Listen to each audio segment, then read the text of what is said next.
Hello and welcome to this Hudson Institute panel on Latin America's democratic recession. It is impossible to make sense of events in Latin America today without considering the state of democracy.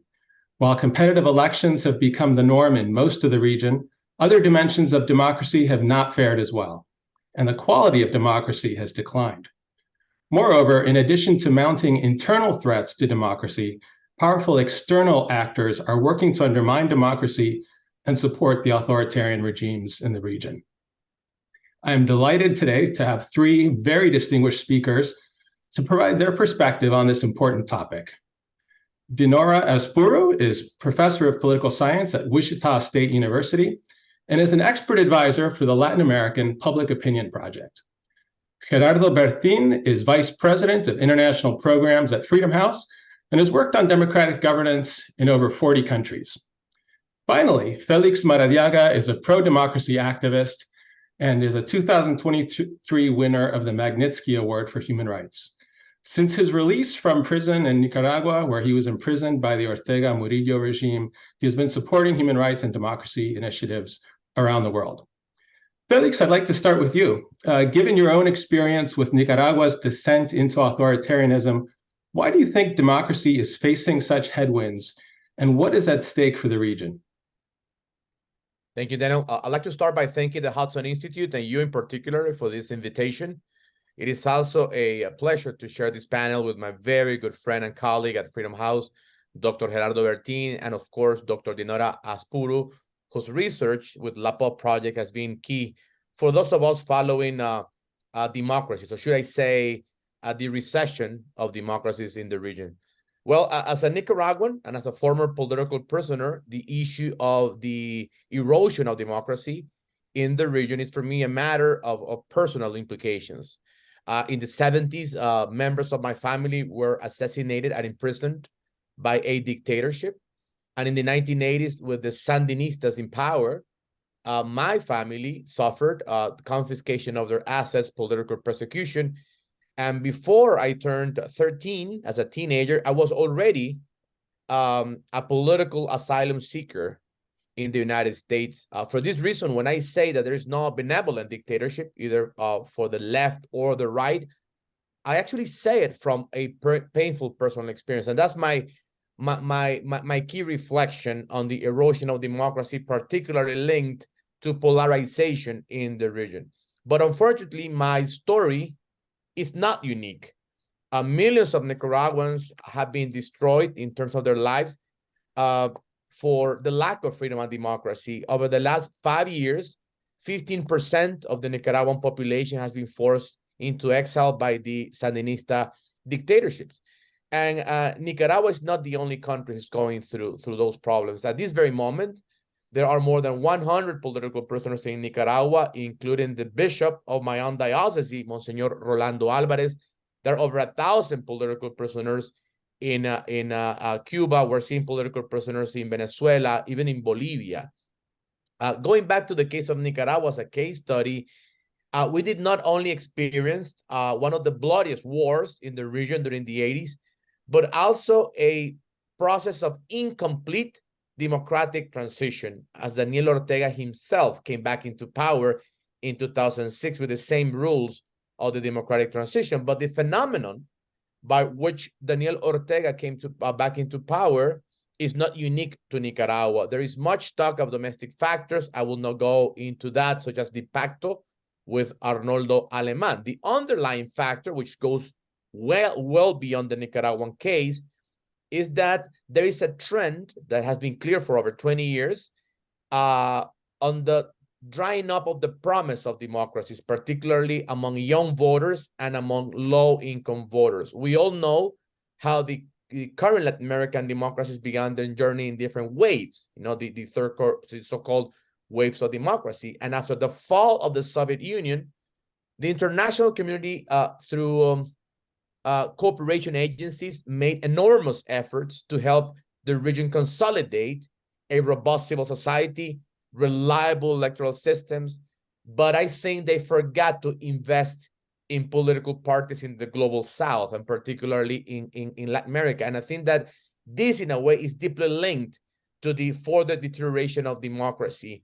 in the region. Now, probably we can take a deep dive on the issue of political parties later.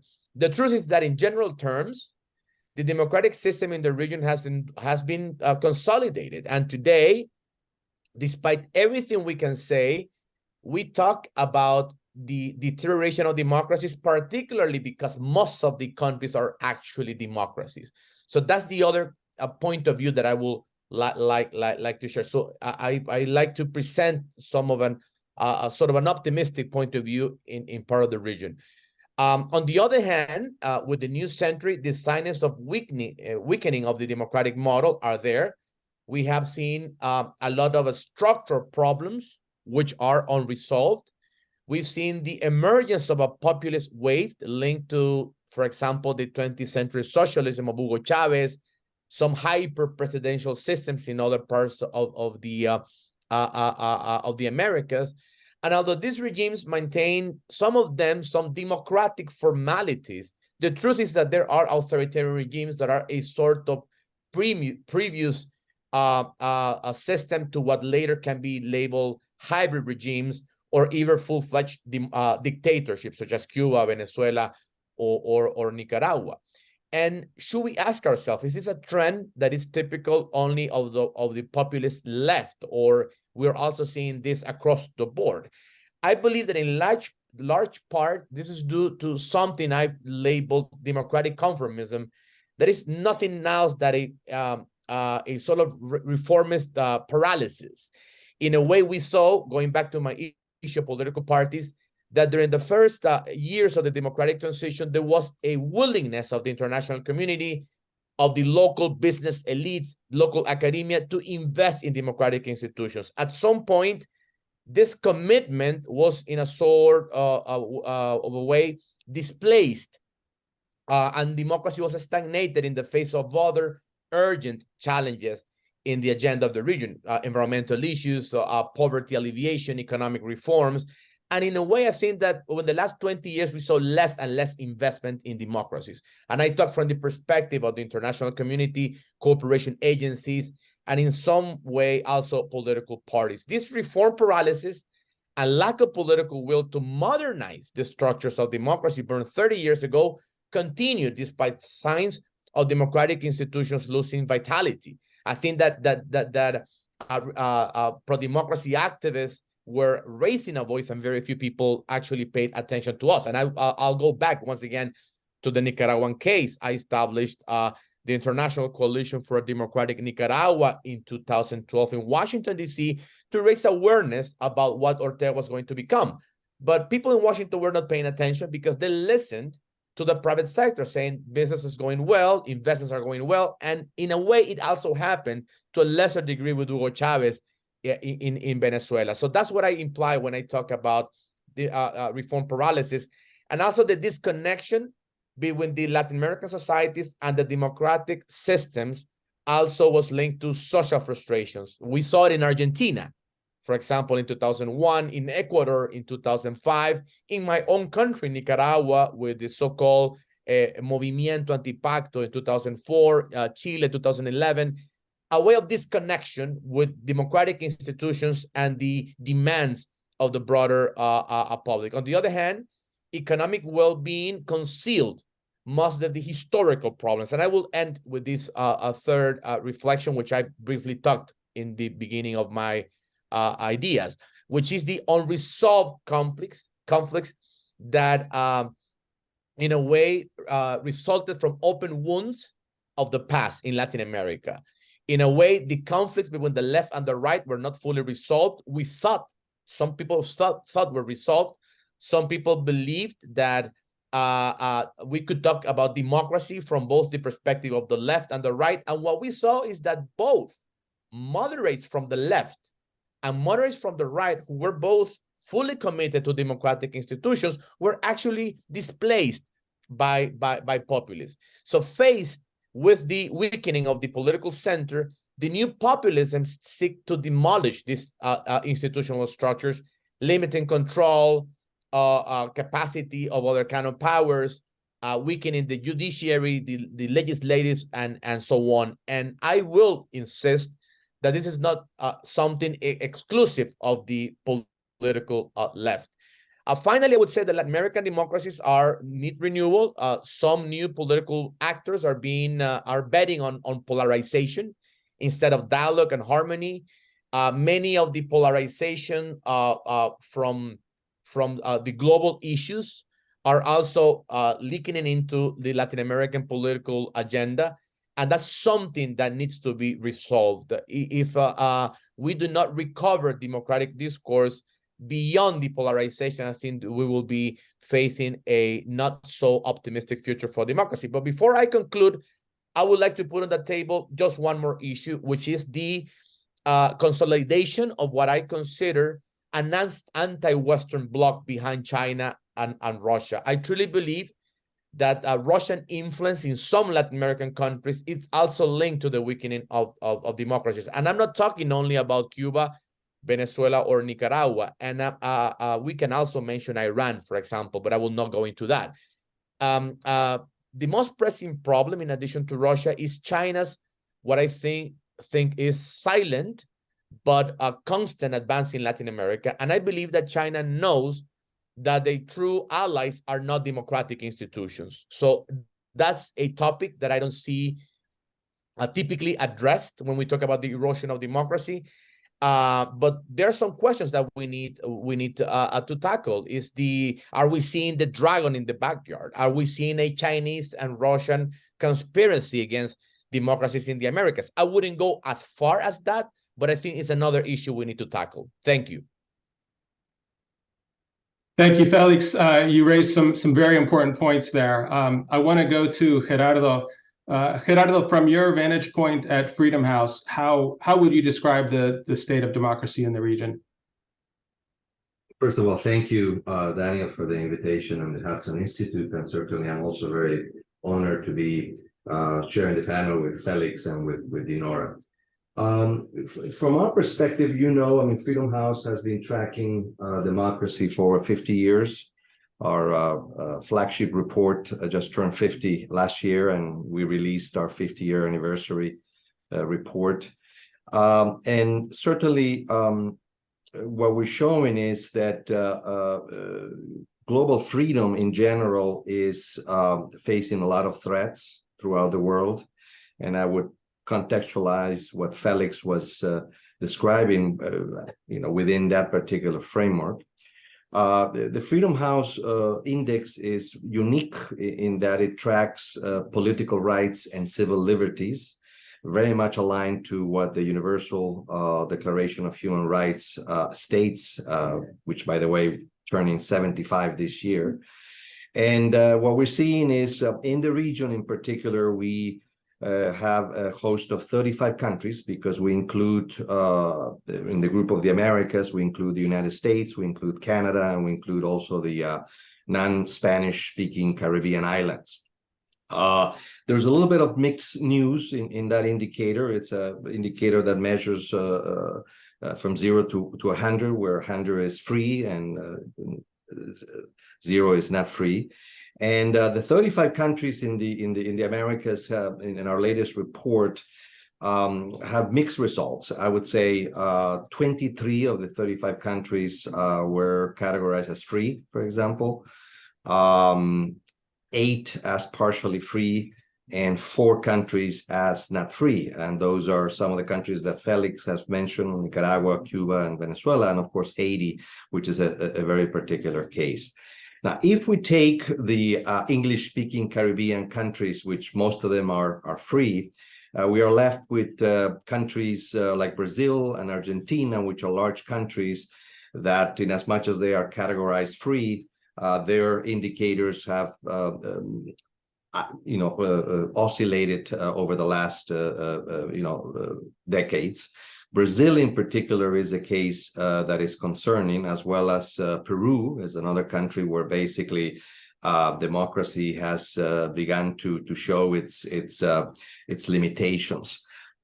In terms of, I agree with Felix completely that basically a lot of the deterioration in Latin America, as many also in the world, has to do with attacks on democratic institutions. It so happened that those democratic institutions in Latin America are weak in a way that there's no checks and balances.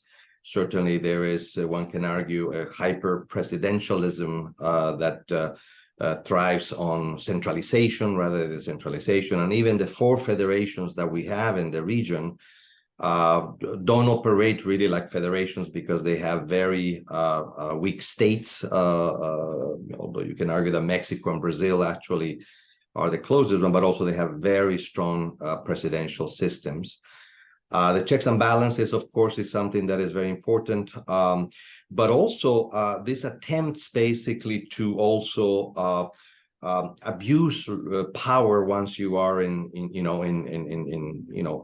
governing. I mean, the case that I want to bring to the fora is the case of El Salvador with President Nayib Bukele, who not only is one of the most popular presidents according to many polls, but his formula to stabilizing the country goes against most of the human rights principles established, by the Universal Declaration of Human Rights. Yes, you can argue that gangs and gang violence has declined, but at what cost? And recently he has made a move which many are calling some sort of an internal coup, because he find a way to get to run again for president, even though the constitution in El Salvador prohibited that.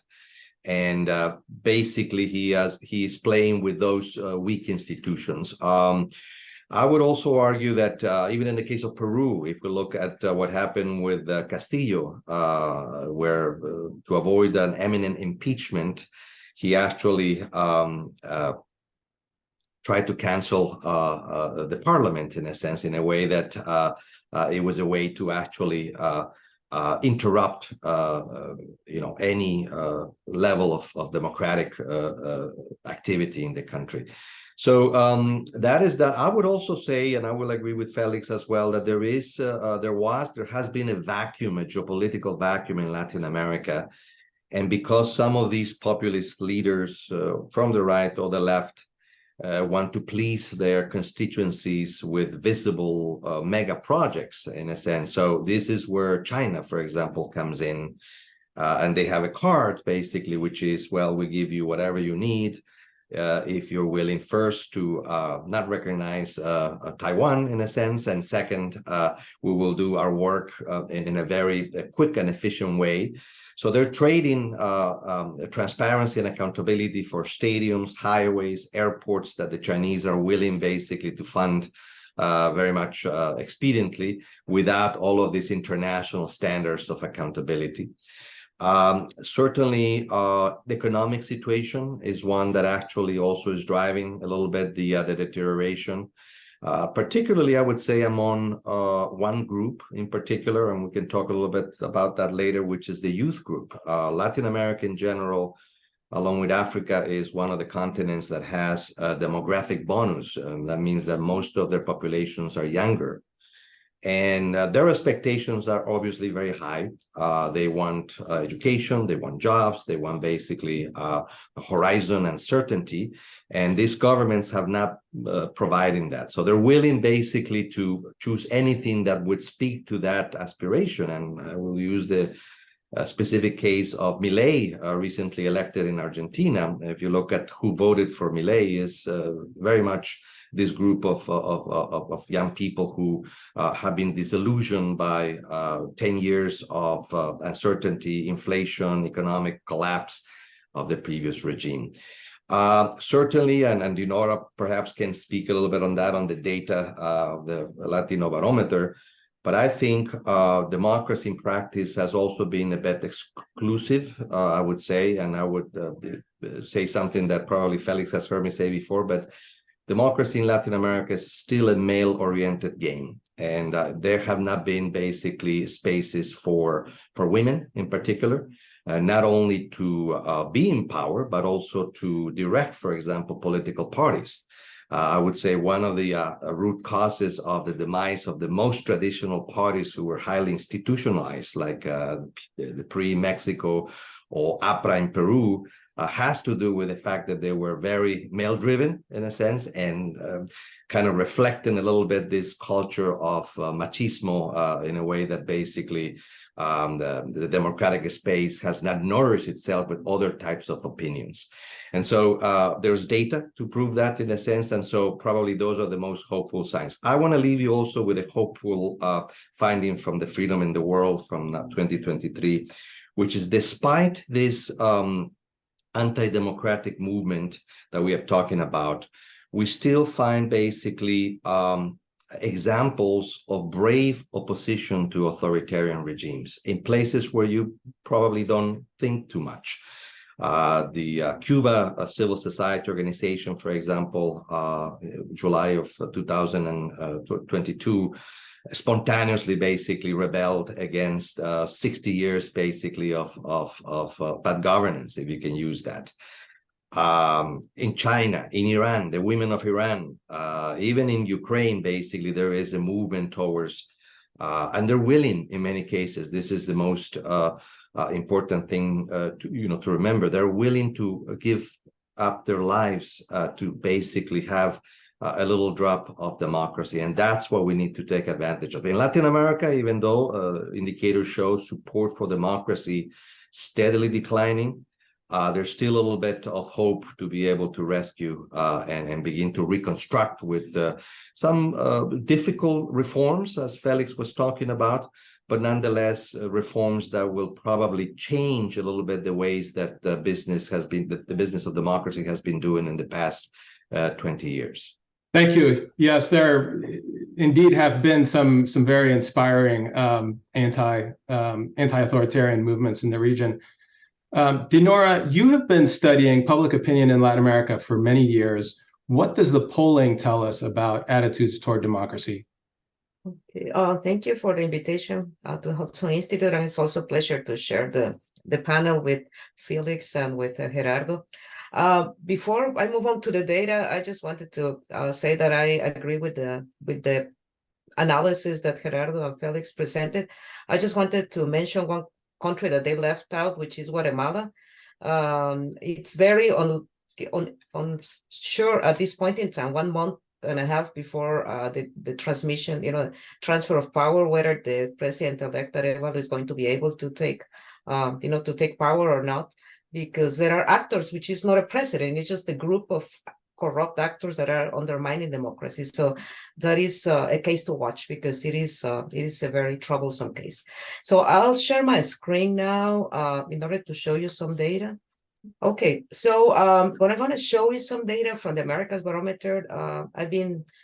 This is not the Latin Barometer. This is the other study that is regional, that is based at Vanderbilt University in Tennessee, and is supported largely by USAID, also by other groups like the World Bank and others, but the USAID is one of the main supporters.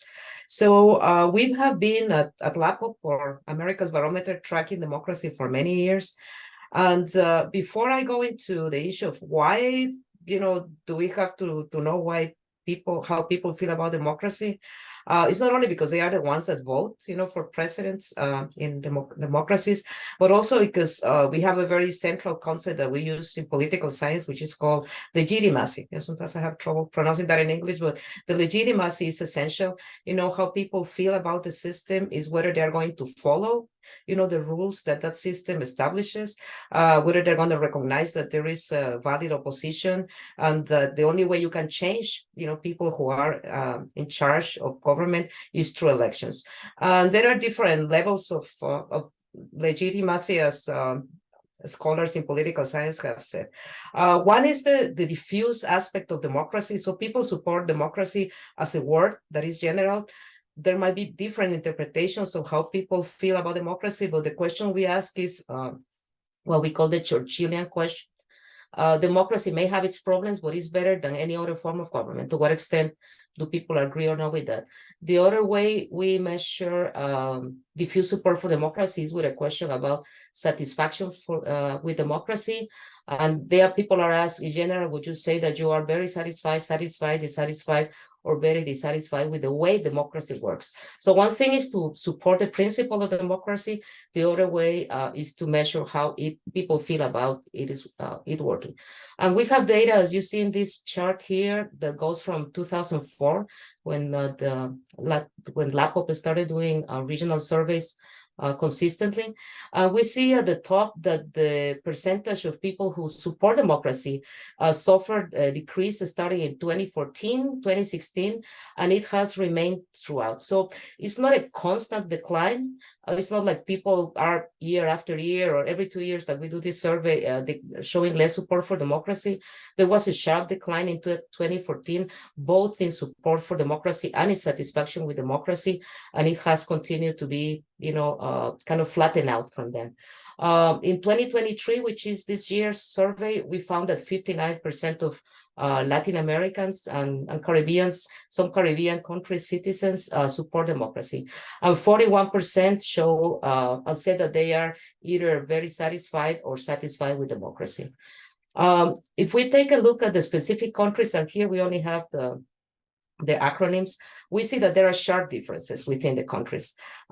We see Uruguay at 75%. This is one of the bright cases, when Felix and Gerardo talk about optimism, we certainly have to be optimistic about Uruguay, about countries like Costa Rica, even Chile, with all the issues that it has had and the changes of government. It is still a country with people feel strongly, about democracy, with 70%. Argentina too, El Salvador, which is a case I can talk more about later. Also, people like democracy. And then on the other end, we have some of the countries that you mentioned earlier, like Honduras, which is another case to watch in Latin America, and Guatemala, 48% of the people support democracy. Peru, only 51%. Colombia and Paraguay are also kind of low. So I don't have time to go through all the details for each country, and we can come back, but I think it's important to look to have into account that the regional trend doesn't necessarily reflect what happens within each country. Some countries have much greater support on democracy than others. Now, when we talk in political science about support for democracy, we talk about, from the general to the specific. And the specific support relates to support for things that are more tangible, for institutions and for electoral authorities. And people are asked, to what extent do you trust, X institution? And we have these results, again, from 2004 to 2023. We see that, in terms of the president or the prime minister, because in some Caribbean countries they have their parliamentary systems, we see that support for the president has fluctuated, or for the executive, and now it suffered a big kind of drop in 2023 to the point that only 35% of the people regionally support the executive. It is at about the same level as the high courts, whatever the highest court is in the country. People are asked, do you trust the Supreme Court, or do you trust the Constitutional Court?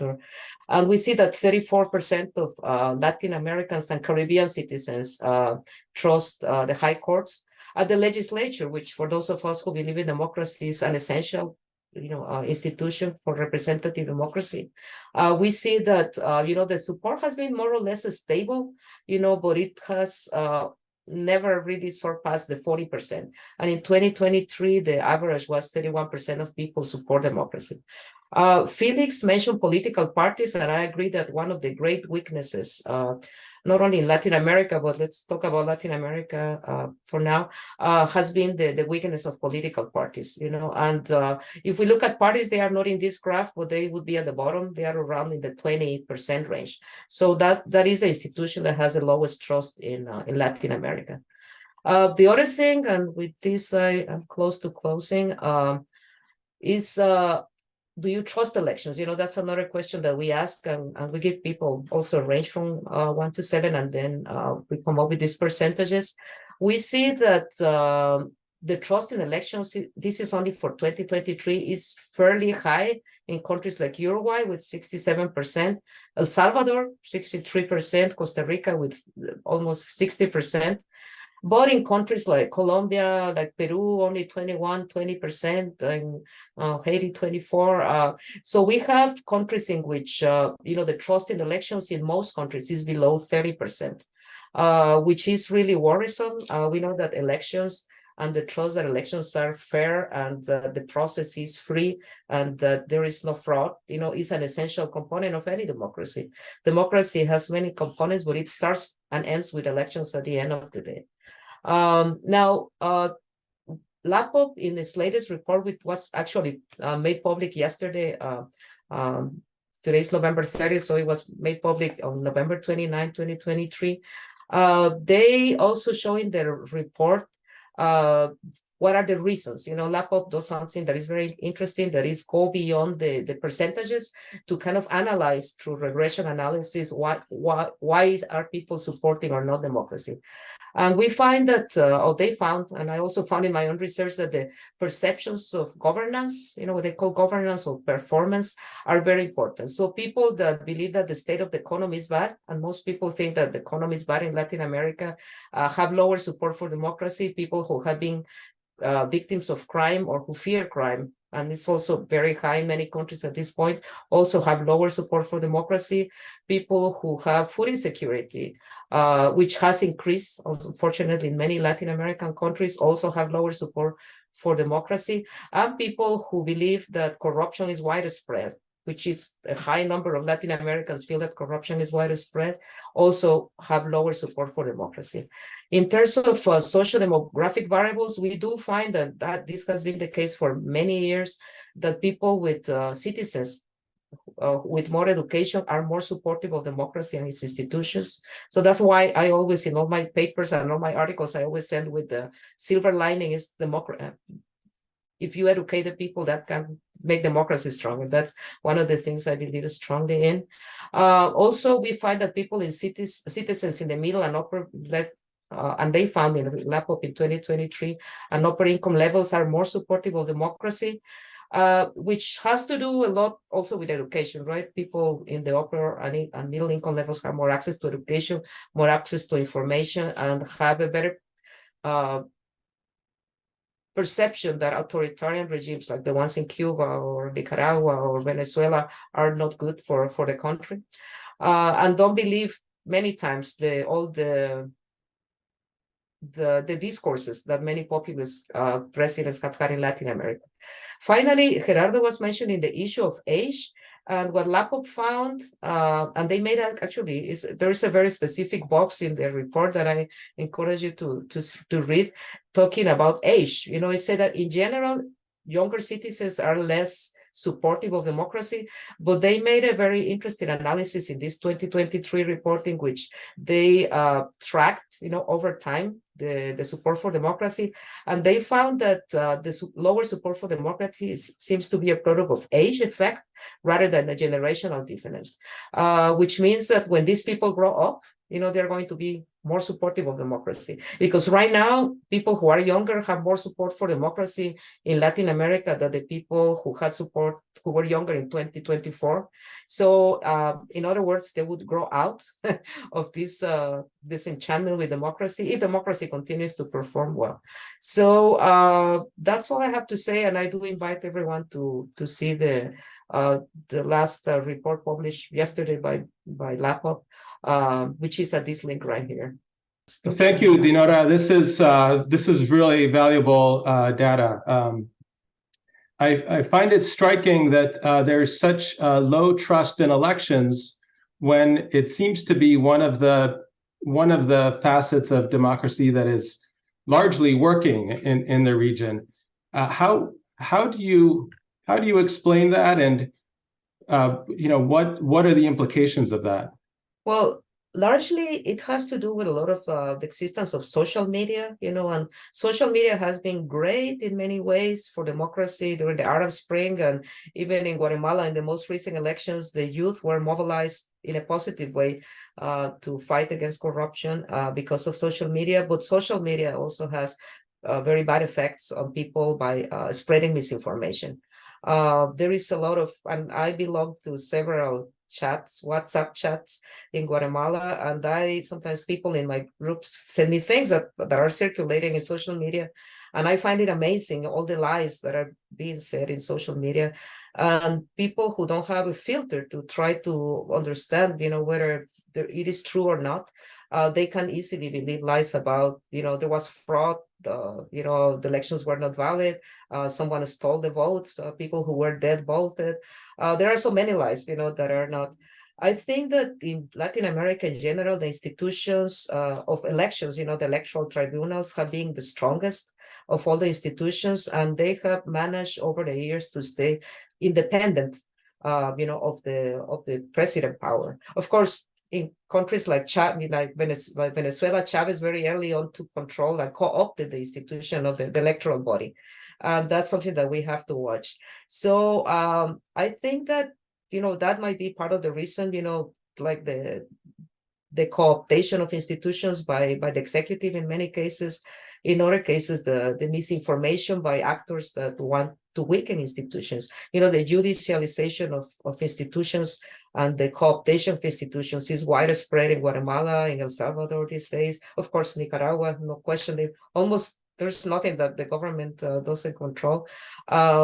So that's a major issue. Now, the implications for democracy are huge. It's like I said, democracy has many features and many components, but the one that is essential is free elections with an opposition candidate, right? When you have democracies in which only one party participates, like in the case of Cuba or the case of even Nicaragua nowadays, you cannot speak about democracy. So free elections with a free opposition are essential, and it is worrisome, and one of the things that maybe international actors can help strengthen.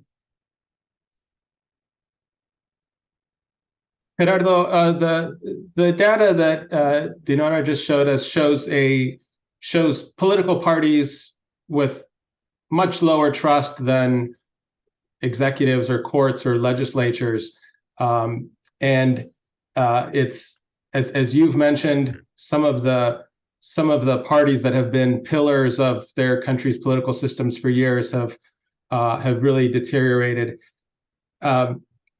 There's clearly a crisis in which people do not feel represented by parties, and they feel disconnected from the political class, and they feel like the political elites are self-serving.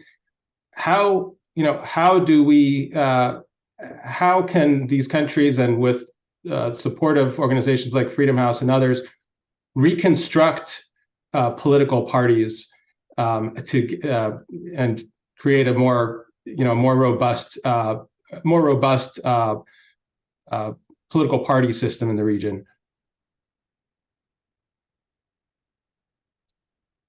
That's a good question, Daniel.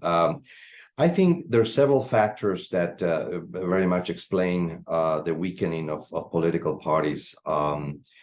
First of all, I said it is a renewal, basically, I think, of not only leadership, but also ideas. Certainly, there is this perception, and I think the data that Dinora show in particular, that political parties do not represent really the common folk, right?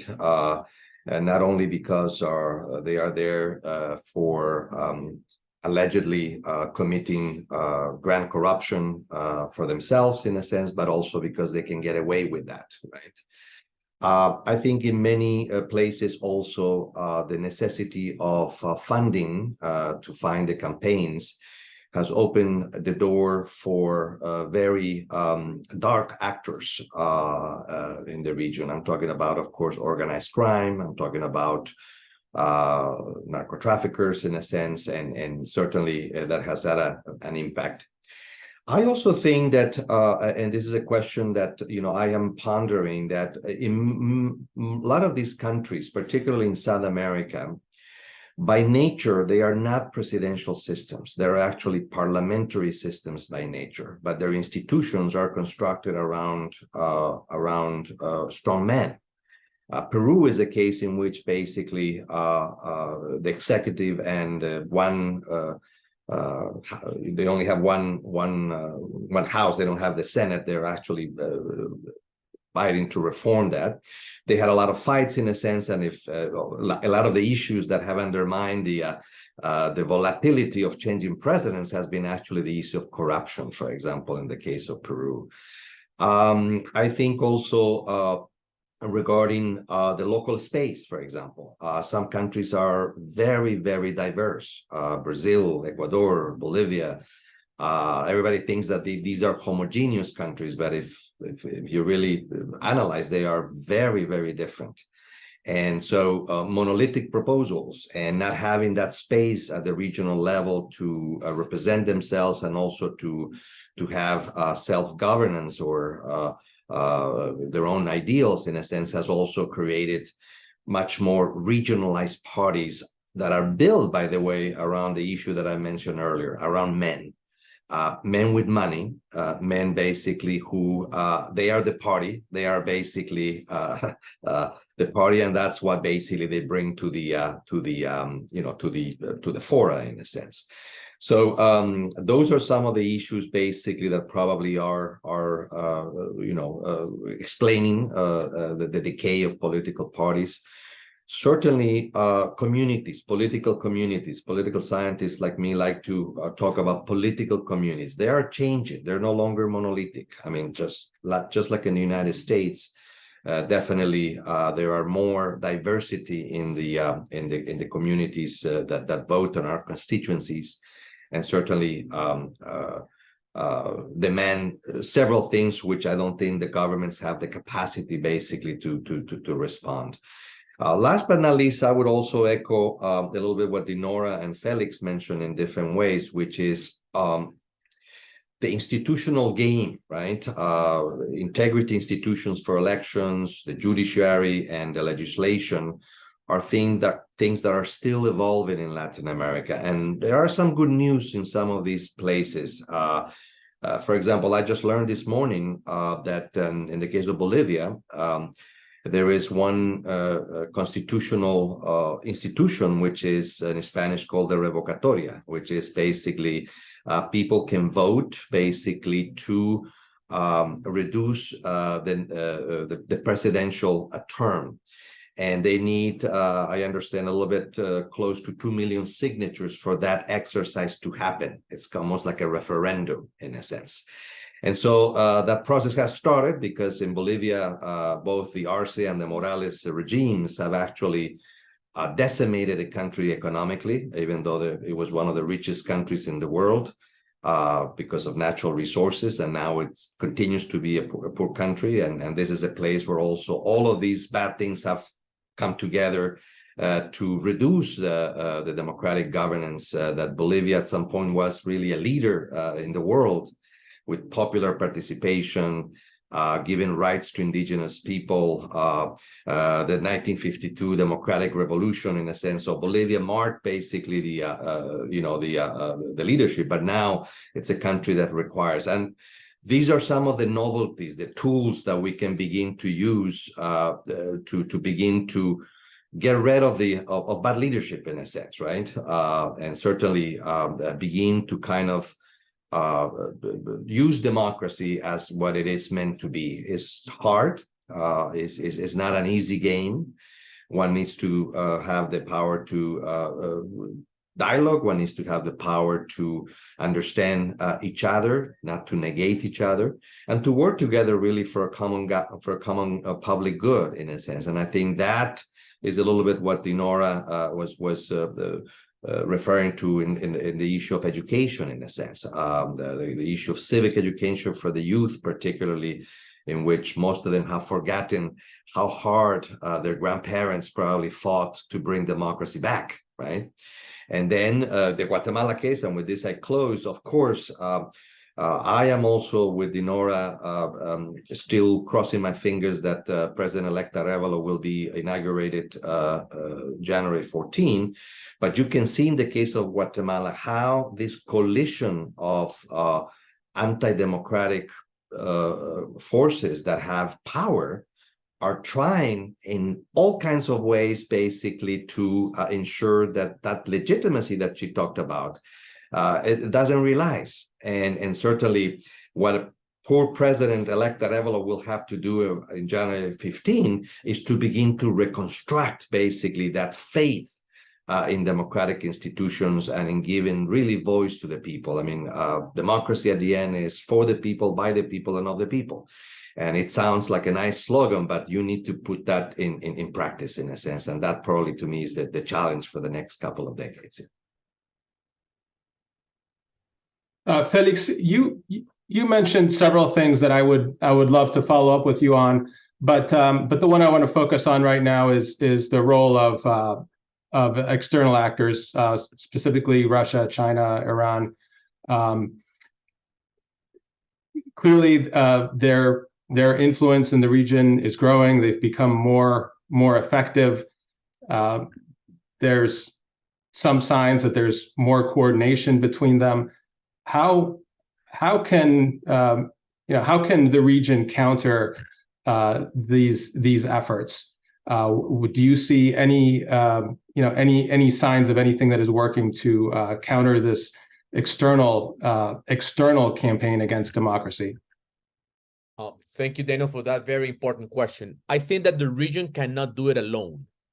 The region cannot counter this trend, which is something I think is very well structured. I don't think it's a coincidence.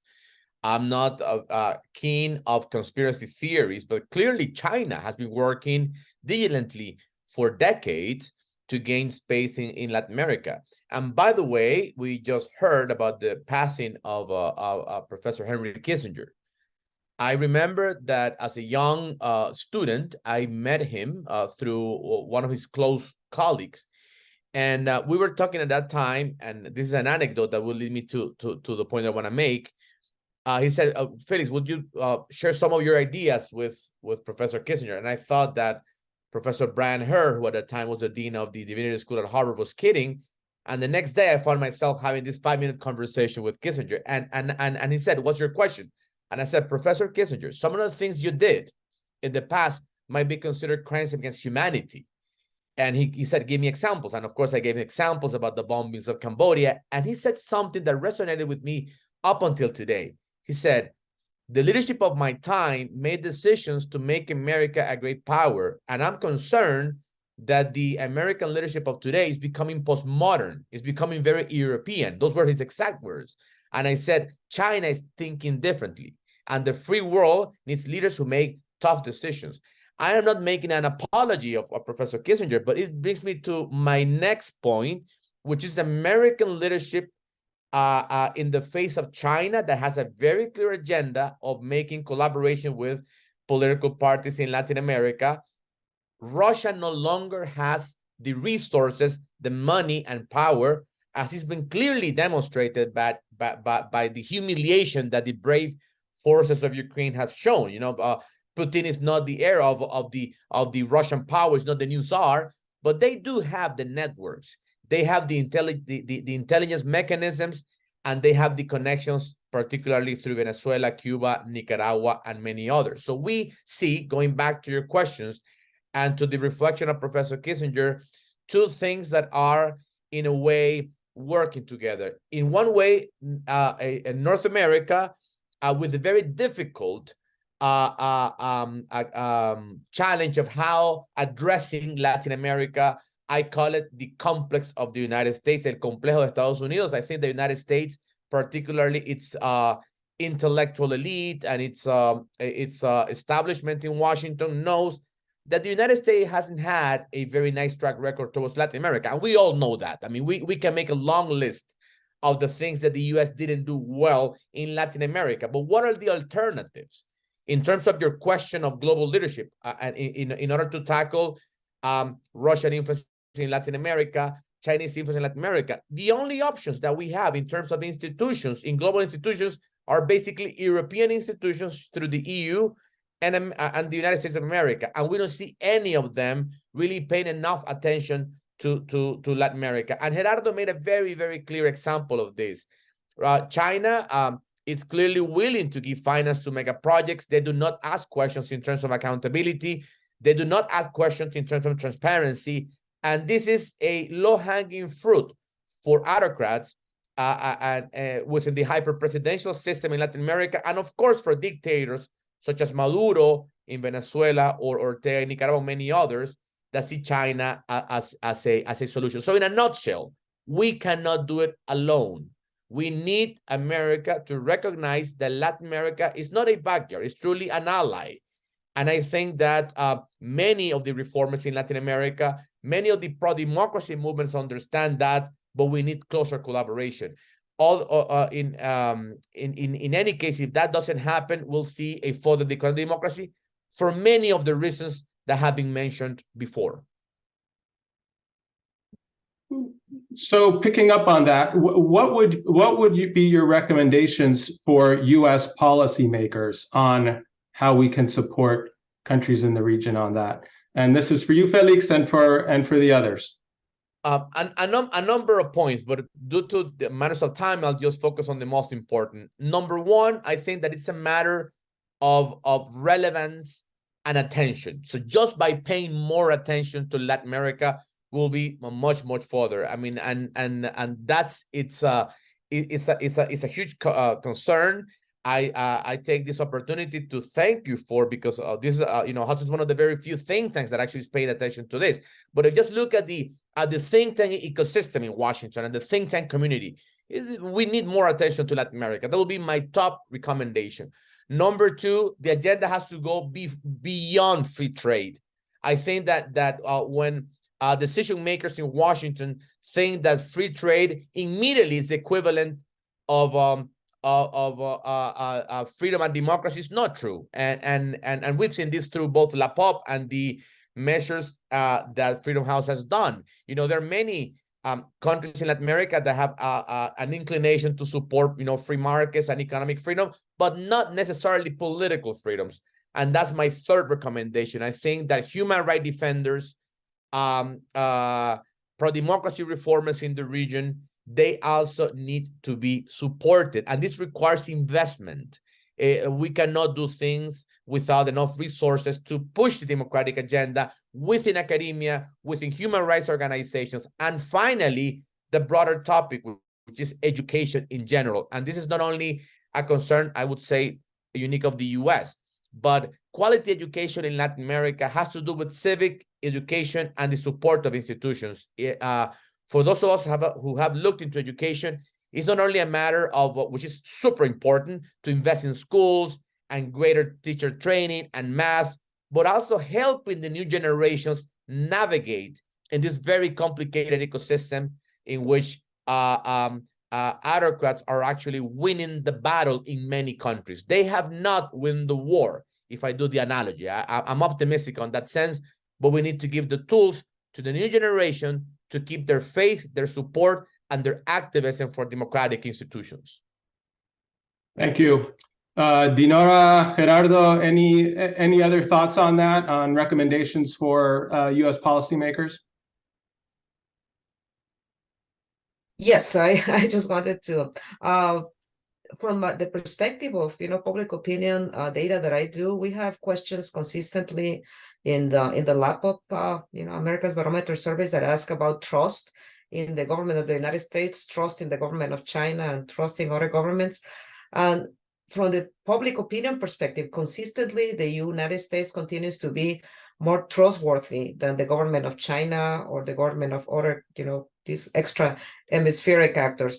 So I think we have to take advantage of that. The fact that the U.S., maybe because there are so many Hispanics living in the United States, culturally, Latin Americans are much closer to the United States than they are to China. So we have to take advantage of that. Not only the music, Taylor Swift had a great concert in Argentina recently, which is probably one of the best ambassadors that I've seen, in Argentina.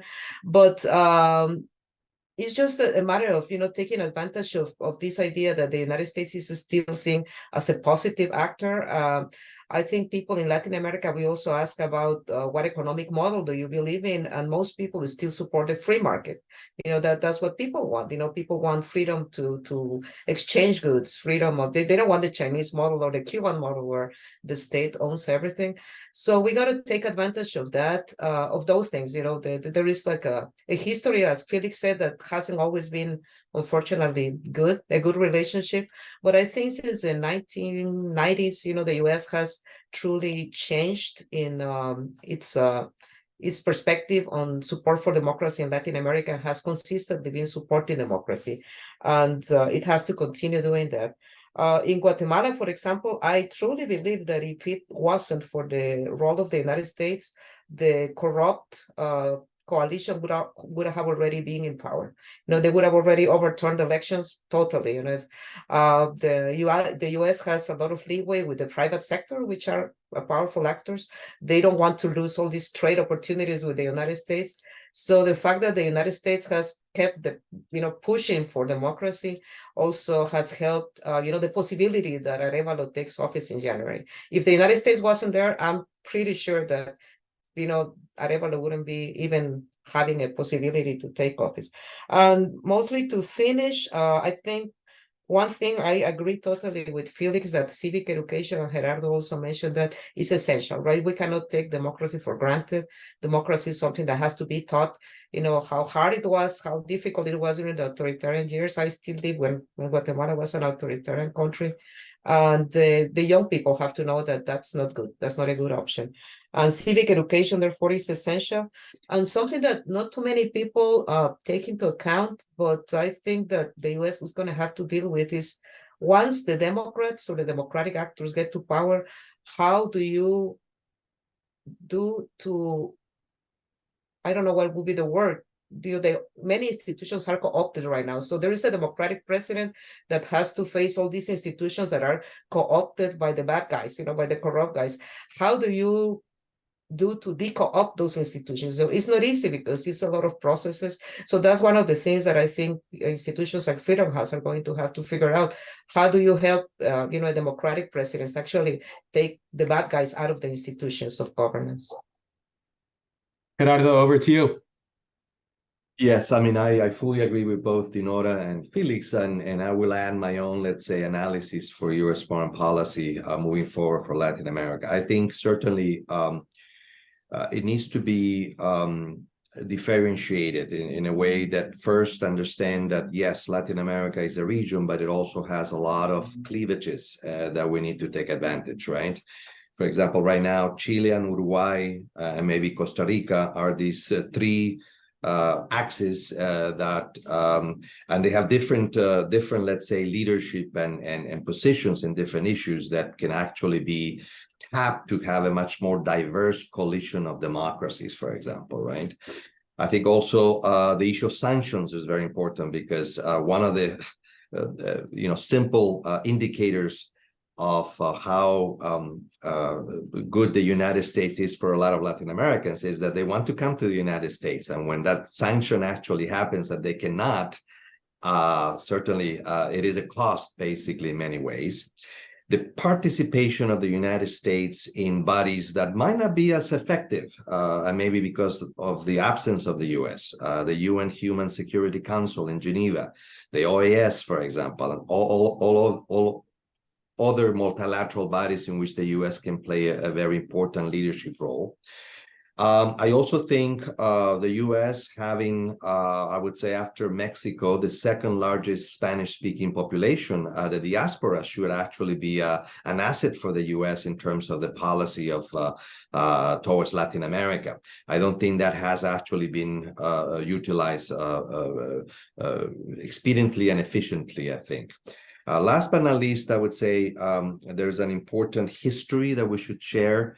The U.S. needs to continue to be humble, because the U.S. itself is facing very important challenges in its democracies. Freedom House also has documented that.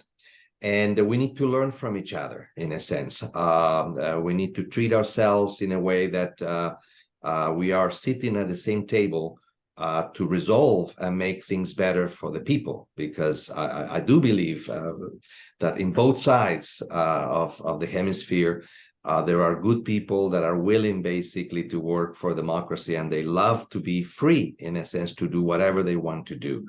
That is clear. And the others are basically opportunities of leaders who want to take advantage of Chinese opportunities to travel to China, to have the scholarships that the United States used to have. The Fulbright program is alive and well in the Chinese version, for example, for journalists at a very low price. All you need to do is just write very positive stories of who we are, and we'll give you a 3-week paid trip to China. Freedom House, by the way, documented the media influence of China in about 10 Latin American countries. Our reports are available online. And so it is really a concerted effort, and it's working also intergenerationally. I don't want to forget the youth. I don't want to forget women, in a sense. In the Latino barometer data that Dinora has mentioned, I think those are the two groups that basically perhaps are showing the most dissatisfaction of support for democracy. And we want to make sure that they are used as refreshers, new faces, new ideas. I'm very happy, for example, that irrespective of which one wins, Mexico will have its first women president next year. That is to celebrate, in a sense, because Mexico is a big country, and irrespective of who wins, because both of the candidates have different views, there's going to be, for the first time, a woman president in Mexico. That is really something to celebrate. And certainly there's more vice presidents that are now women in Latin America. So I want to take advantage of that new dimension and look and analysis of what they can bring to resolve issues that are not easy resolvable. I agree with Felix that we need more collaboration, but also a fresh look at how we can resolve. We cannot be only talking about promises that never fulfill. We need to be realistic that what we can do and resolve problems is complex, feasible, but we need everybody's support and collaboration. One thing I just want to conclude, I forgot to say, is I think that support for democracy from the United States has to be a bipartisan issue, to be sure. You cannot say, okay, I'm just going to support the governments that are on the left, or only going to support the governments elected that are on the right. If they are democratic, we ought to support them, right or left. And I think the main fight, and it's going to be a common fight between both parties in the US, has to be against authoritarianism. Thank you. I think each of you have provided some excellent recommendations. We're running out of time, so for my last question, I'm going to give you an impossible task. I'm going to give you an open-ended question and ask you to answer it with one sentence.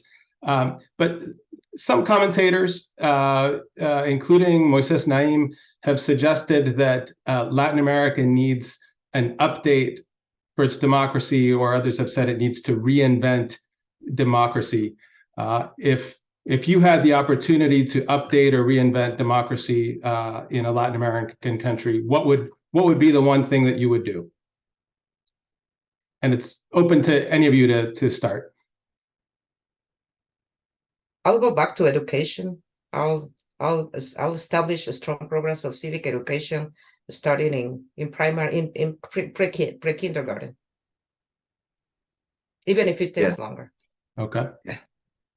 I would say it is basically the daily practice of democracy, in a sense. And I say that because there's also data to prove that rights in constitutions do not necessarily translate into more political rights or civil liberties. It's not automatic. You need to work for those. And that is basically, for me, something that I will change, that democracy is something that we need to fight for every day. Thanks. Yes, I will add the concept of tolerance and the importance of really valuing diverse voices and ideas from across the political center. I think that the more we see the weakening of the center, the farther we move for the importance of revitalizing democracy. And I will also echo the suggestion on civic education and the empowerment of women. Thank you. Thank you very much for your participation. I would love to continue this conversation I think this has been a very rich discussion, providing a lot to chew on. But thank you for your time today. For our audience, thank you for tuning in, and we'll see you next time.